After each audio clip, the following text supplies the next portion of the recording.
The secret to why I look the way I do. What does this look like? Blood. I got a lot of recipient. I mean, if I'm going to just pig's blood, but good.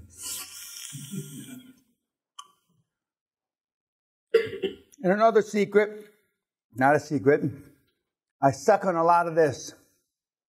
What's it say, Doc? Oh, you want to examine it? What are you, a scientist? Yeah.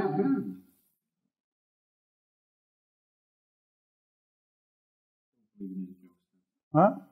Okay, he doesn't believe in antioxidants. He's a typical German Swiss. Resveratrol. Yes.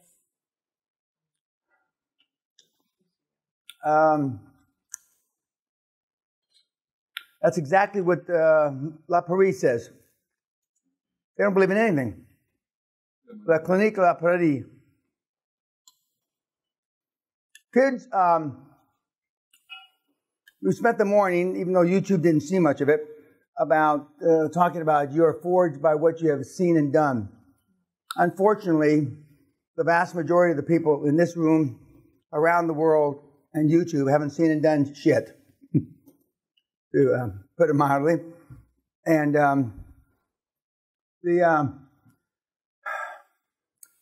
ask yourself these questions, and then listen to some of the statements.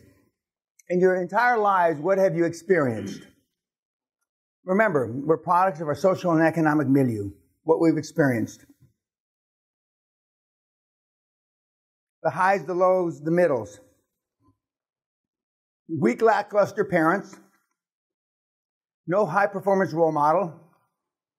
Low bar expectations. Little or no accountability. Little or no responsibility. Leading to little or no accomplishments.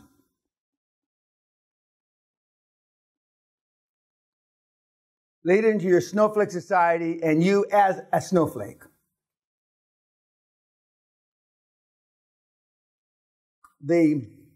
Some would argue, maybe Doc would, okay, because he fancies himself an intellectual, which I don't.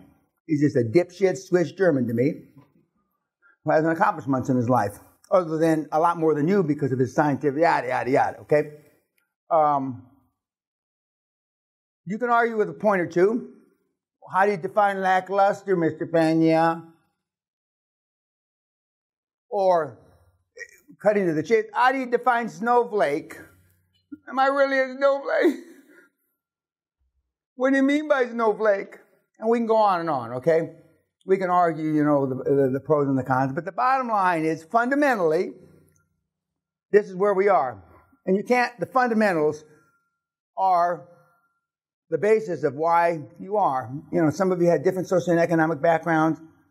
Some of you came from the hood, like I did initially. Some of you came from, you know, ravaged parts of Africa that are no fucking good and just, you know, were the criminally insane go to be heads of countries. I mean, some of you were born and raised in Southern California, where I'm told, I'm doing a little Trump exaggeration here, snowflakes began. You know, where you've been out in the sun too long and your brains are baked by the sun. That's what they used to say about California. In my part of Los Angeles, I mean, there wasn't too many snowflakes. And now, the hood that I came from, and I think I told you we had a kid here about a year ago or less who came from the same neighborhood, went to the same grammar school I did, same church, etc. And he was Cambodian. So I met him at the Jonathan Club in Los Angeles. It's a club that I still belong to, for a coffee. And this is a slight exaggeration, but when he met me there and he's walking around, you know, like if, you know, he's in Twilight Zone. Then we got in the car, limo, and we drove down to the hood, which is only maybe 3 or 4 or 5 miles from where the Jonathan Club is, and showed him where my house was, and then we went to where his house was, and it's about 3 or 4 blocks over. And but the Mexicans were pushed out by Vietnamese back in the day, after the Vietnam War. And then the Vietnamese were pushed out by white trash. And now the Cambodians have pushed out the white trash. And now the white trash are coming back in. And he showed me the apartment that he lived in.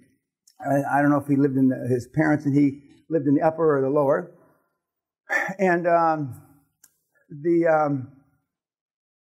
but the expectations are still relatively low in that neighborhood, because when you come over from a foreign country and you've got to get your visa and and then you're trying to bring your brother and sister over, or your mother, etc.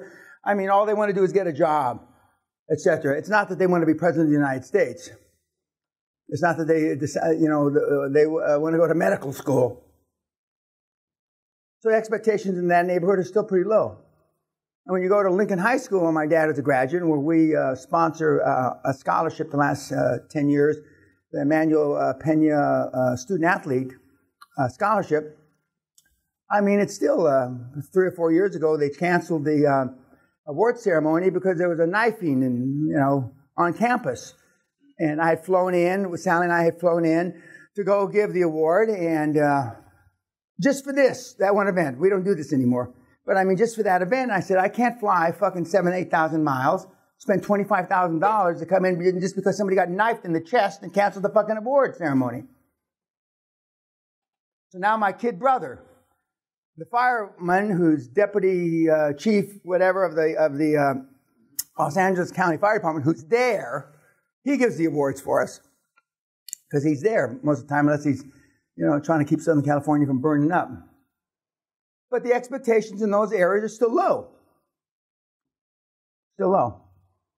And the scholarships we give, God love the kids, and I think they just wrote me, we've given 32 or 34 scholarships now. 90% of the kids want to save the world.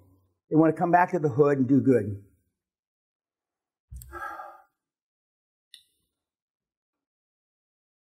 And they're not tree huggers, but they want to go back and make where they came from a better place.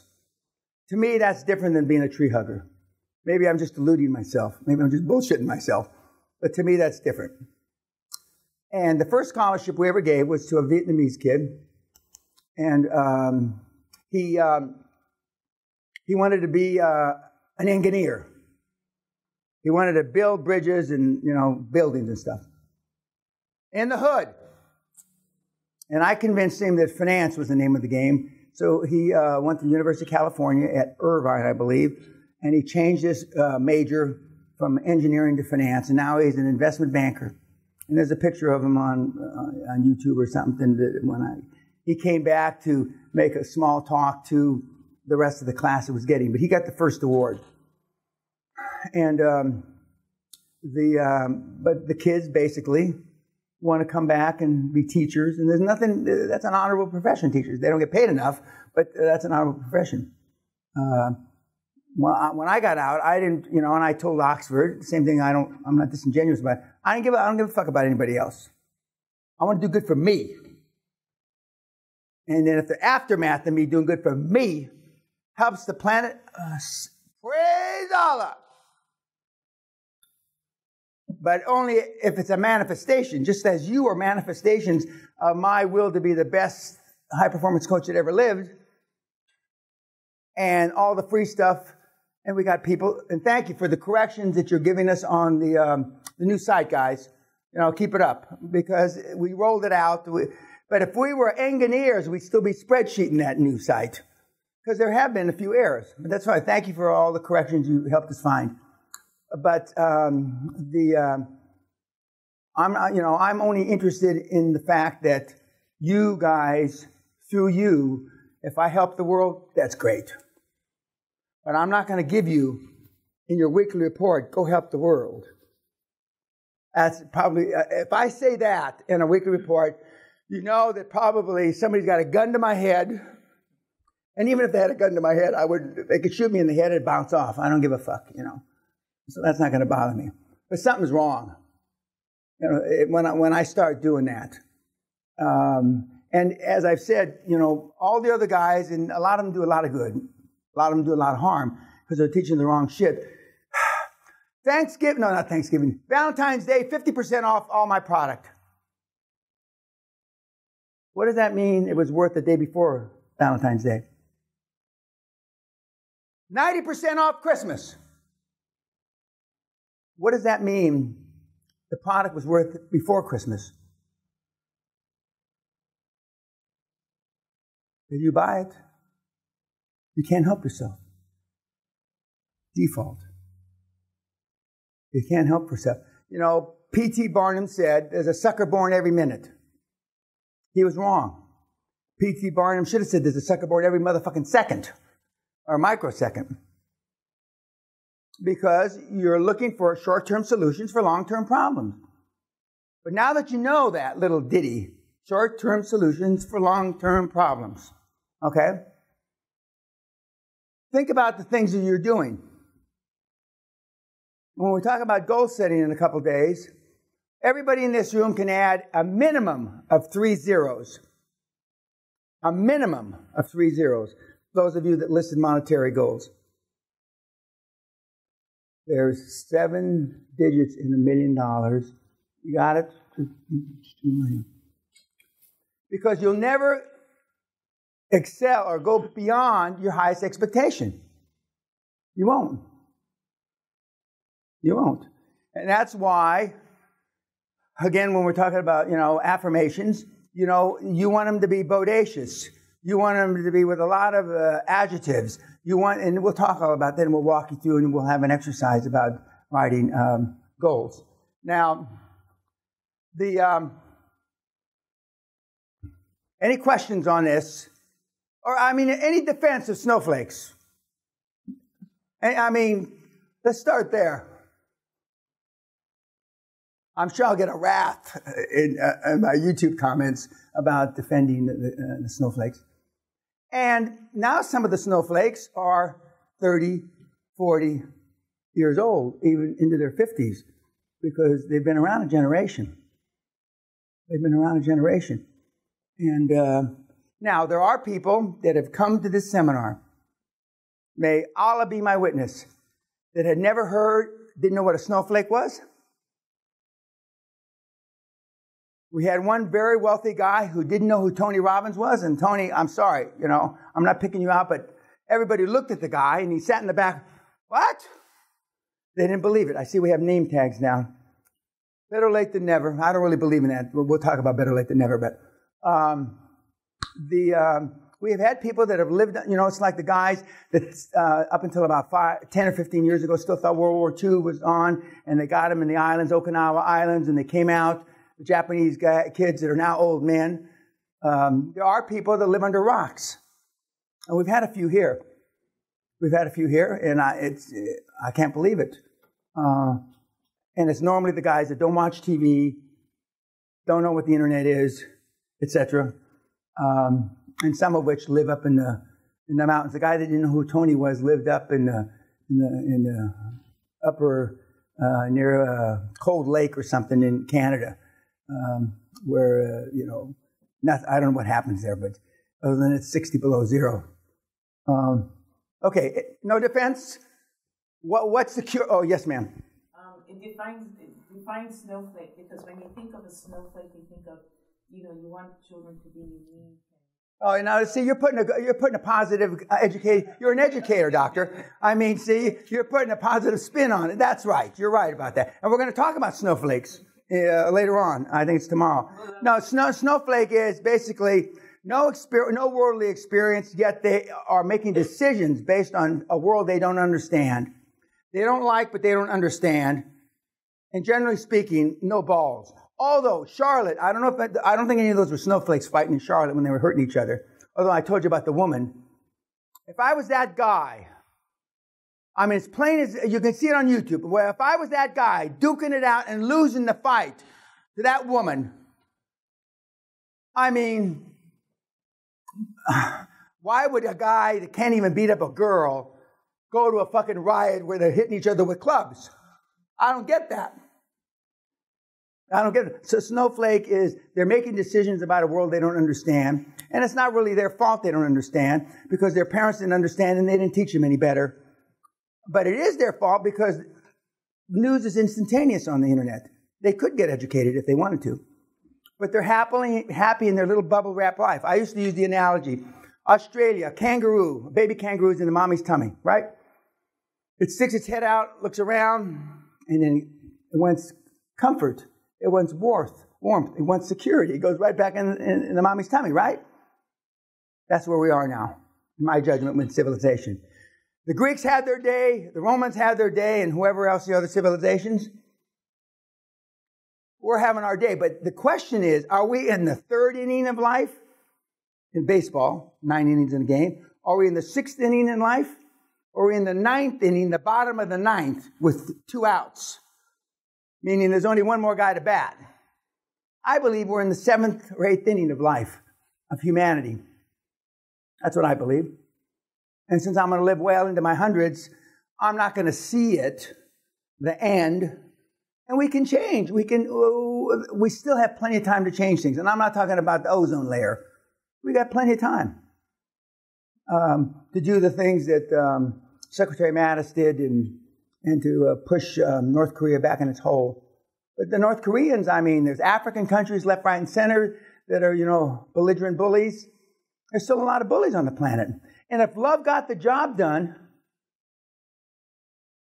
we wouldn't have any of this. Unfortunately, greed trumps love. Greed, power trumps love. By trump meaning overdoes, overtakes. So there's a lot of things that trump love. And that's why love alone doesn't get the job done. Any other comments about snowflakes? Yes, sir. When you talk about a snowflake society, you talk about the Western society in general. Yeah. What's different about the societies in Asia? Sorry, I interrupted. Go ahead. There are many reasons why we are where we are at the moment. It's not just the lack of alpha male. No, I'm not trying to suggest that it's not alpha male. No. Snowflakes are almost non-existent in Russia. Snowflakes were almost non-existent when the Iron Curtain was up.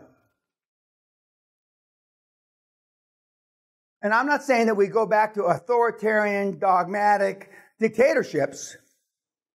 In Russia, it's still a crime to be gay, I believe. In other countries, it's a crime to be gay. I mean, I'm not against anybody. As long, anybody can come to the seminar. We had plenty of gay people. We've had transgender,